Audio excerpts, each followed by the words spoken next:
लक्ष्मीनाथसमारम्भां नादयामुनमध्यमाम् अस्मदाचार्यपर्यन्तां वन्दे गुरुपरम्परां यतिराजाय विद्महे श्रीभाष्यकाराय धीमहि तन्नो रामानुजार्य प्रचोदयात् ஆழ்வார்கள் திருவடிகளே சரணம் எம்பெருமானார் திருவடிகளே சரணம் ஜீயர் திருவடிகளே சரணம் यो नित्यमच्युतपदाम्बुजयुग्मरुक्म व्यामोगतस्ततितरानतृणायमेने अस्मद्गुरोर्भगवतोऽस्य दयैकसिन्धो रामानुजस्य शरणं शरणं प्रपद्ये நீரார் கடலும் நிலமும் முழுதுண்டு ஏலார் ஆலம் இளந்தளிர்மேல் துயிலந்தாய் சீரார் திருவேங்கட மாமலை மேயாராமுதே அடியேர் கருளாயே. எல்லாம் வல்ல ஏழ்மலையான் பெருங்கருணையால் 4000 திவ்ய பிரபந்த பாசுர பதிவேற்றங்களின் வரிசையில் இன்றைக்கு 2640வது நாள் பாசுர பதிவேற்றம். இன்று முதல் 100 நாளைக்கு நம்மாழ்வார் அருளி செய்திய திருவிருத்தம் திருமொழியினுடைய பாசுரங்களை அனுபவிக்க இருக்கிறோம். அதிலே முதல் 10 பாசுரங்களிலே முதலாவது பாசுரம் இந்த பாசுரம். 4 கிரந்தங்களை படைத்துள்ளார் நம்மாழ்வார். திருவிருத்தம், திருவாசிரியம், திருவாய்மொழி ஆகிய 3 பிரபந்தம். திருவிருத்தம், திருவாசிரியம், பெரிய திருவந்தாதி, திருவாய்மொழி என்று 4 பிரபந்தங்களை 4 வேத சாரங்களாய் நமக்கு அருளியிருக்கிறார் நம்மாழ்வார்.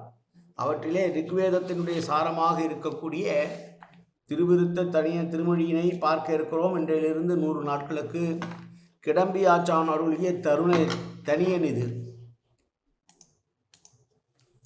கருவிருத்த குழி நீத்த பின் காம கடுங்குழி வீழ்ந்து ஒரு விருத்தம் புக்கு குழலுருவீர் உயிர் இன்பப் பார்வுள் கட்கு ஒரு விருத்தம் புகுதாமல்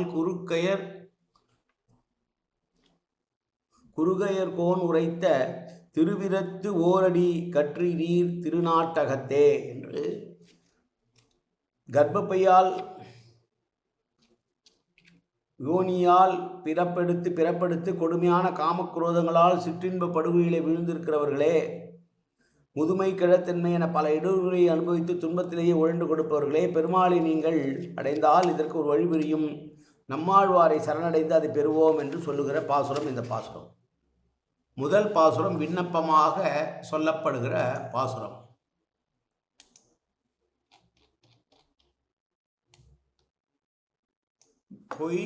பொய் நின்ற ஞானமும் பொல்லா ஒழுக்கும் அழுக்குடம்பும் நின்ற நீர்மை இணையாமுறாமை உயிரளிப்பான் நின்ற யோனியுமாய்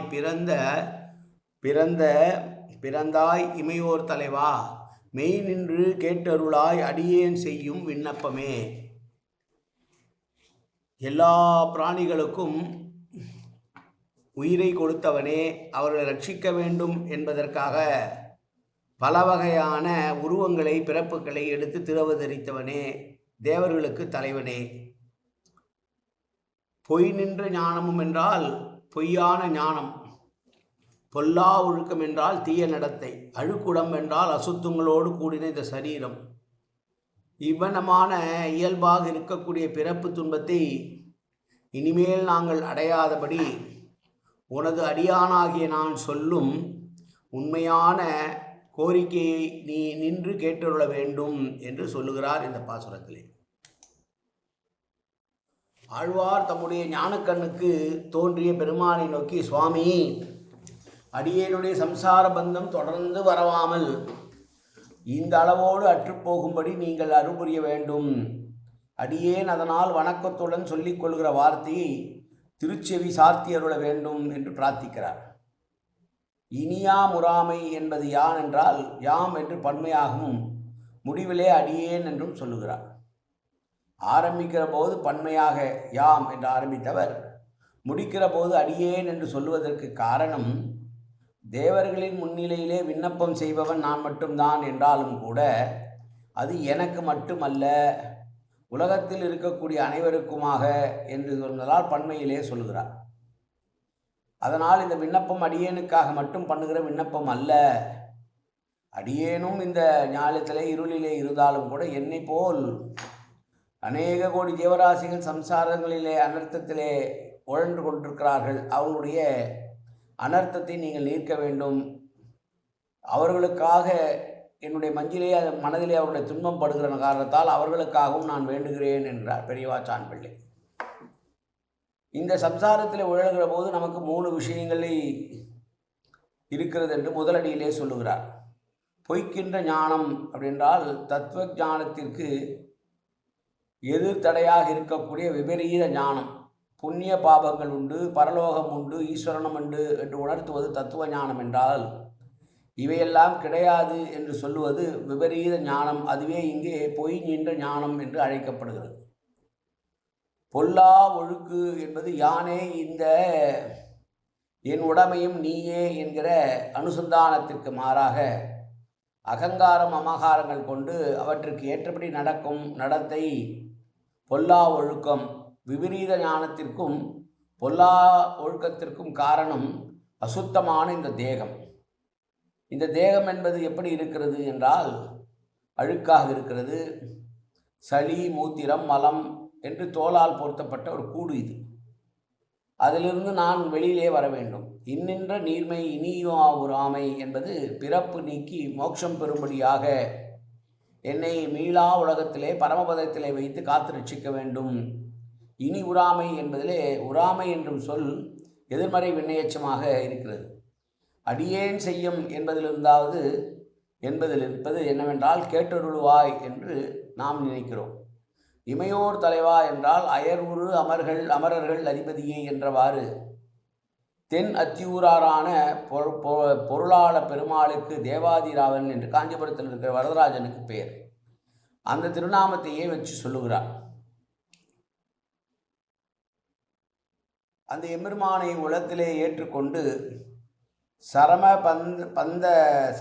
பிரபந்தமாகிய திருவாய்மொழியினுடைய முதல் பாசுரத்திலேயே அயர்வரும் அமரர்கள் அதிபதி என்று அருளி செய்தது போல இந்த பிரபந்தமாகிய இந்த பிரபந்தத்துடைய முதல் பாசுரத்திலே அம்பெருமானையே உளப்படுத்தி இமையோர் தலைவா என வரதராஜனையே விழிக்கிறார் என்று பெரியோர்கள் சொல்வார்கள். பெரியோர்கள் பணிக்கும்படி திருநாட்டிலே நித்தியமுக்தர்களை அடிமை கொண்டு எழுந்துருளிருப்பது போல அடியோங்களையும் அடிமை கொண்டு வர வேண்டும் என்பது உள்ளுரை பொருளாக கொள்ள வேண்டும். மெய் நின்று கேட்டருளா என்ற இடத்திலே மெய் என்பதை மேலே விண்ணப்பத்திற்கு விசேஷமாக சொல்லி மெய் விண்ணப்பம் என்று கேட்டருள், உண்மையான விண்ணப்பம் என்று கேட்டருளாய் என உரைக்கப்பட்டது. இனி உள்ளபடியே நீ அதை உரைத்தலும் ஆகும் என்றும் கொள்ளலாம். மெய் நின்ற திருமேனியை காட்டி உண்மையாக நேர் நின்று என்று அங்கும் இங்கும் பதறி ஓடி போய்விட வராமல் நிலைத்து நின்று என் விண்ணப்பத்தை நீ கேட்க வேண்டும். நீ ஓடிக்கொண்டே இருக்கக்கூடாது. என் எதிரிலே நின்று என்னுடைய விண்ணப்பத்தை நீ கேட்டுக்கொள்ள வேண்டும். பெருமாள் திருவீதி புறப்பாடுகளிலே வேதபாராயணம் கேட்க நிற்பதில்லை. அருளி செயல் இயல் கேட்க நிற்பது உண்டு. ஆழ்வார் இங்கனே நின்று கேட்டருளாய் என்று பிரார்த்திக்கும் போது ரசிகர்களுடைய ரசிக மனார்பானைக்கு ஏற்றபடி அடியேன் செய்கிற விண்ணப்பத்தை நீ நின்று கேட்டருள வேண்டும் என்று கேட்டுக்கொள்கிறார் பெருமாளை பார்த்து. எனவே வேதத்திற்கு செவிசாய்க்காத நீ என்னுடைய தமிழுக்கு செவிதாய்த்து கேட்டுருள வேண்டும். எம்பெருமானுடைய திருவுள்ளத்திலே பட்டால் போதும், காரிய சித்தி தானாகவே ஆகும் என்பது கருத்து. கேட்டு அருளாய் என்று பிரித்து இந்த விண்ணப்பத்தை கேட்டுக்கொண்டிருந்த பின்பு அருள் செய்ய வேண்டும் என்று பொருள் அல்ல. கேட்கையாகிய அருளையே செய்ய வேண்டும். வந்தருள் அமுது செய்தருள் என்னும் இடங்களில் வருவது போல நீ வருவதே அருள் புரிவதுதான், அமுது செய்வதே அருள் புரிவது போலத்தான் என்பதாலே நீ வந்து கேட்டுதான் அருள் புரிய வேண்டுமல்ல, வந்தாலே கேட்டது போலாகும் என்று சொல்லி எனக்கு நீ நல்வினை தர வேண்டும் என்று பேசுகிற முதல் பாசுரம் இந்த பாசுரம். மீண்டும் ஒரு முறை பாசுரத்தை சேவிப்போம்.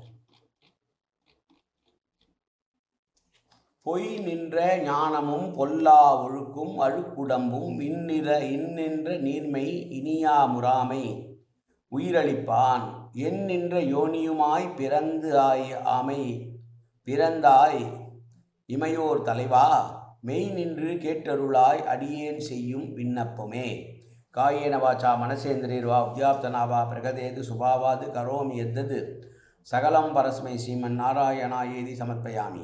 உடலாலும் உள்ளத்தாலும் வாக்காலும் சகலவிதமான பாபங்களும் தோஷங்களும் நிறைந்ததாக உலகத்தில் இயல்பிருந்த போதிலும் அடியேன் செய்கிற நல்வினையோ தீவினையோ அத்தனையும் உன்னுடைய கமலமலர் பாதங்களில் சமர்ப்பிக்கிறேன் கண்ணா. காத்தருள்வாய் கண்ணா, ஏற்றுக்கொள்வாய் கண்ணா. எப்போதும் உன் திருநாமம் கண்ணா கண்ணா கண்ணா என்று நாவில் வருவதற்கு அருள்புரிவாய் கண்ணா. சர்வத்திர கோவிந்தநாம சங்கீர்த்தனம். கோவிந்தா கோவிந்தா கோவிந்தா கோவிந்தா கோவிந்தா கோவிந்தா கோவிந்தா கோவிந்தா கோவிந்தா.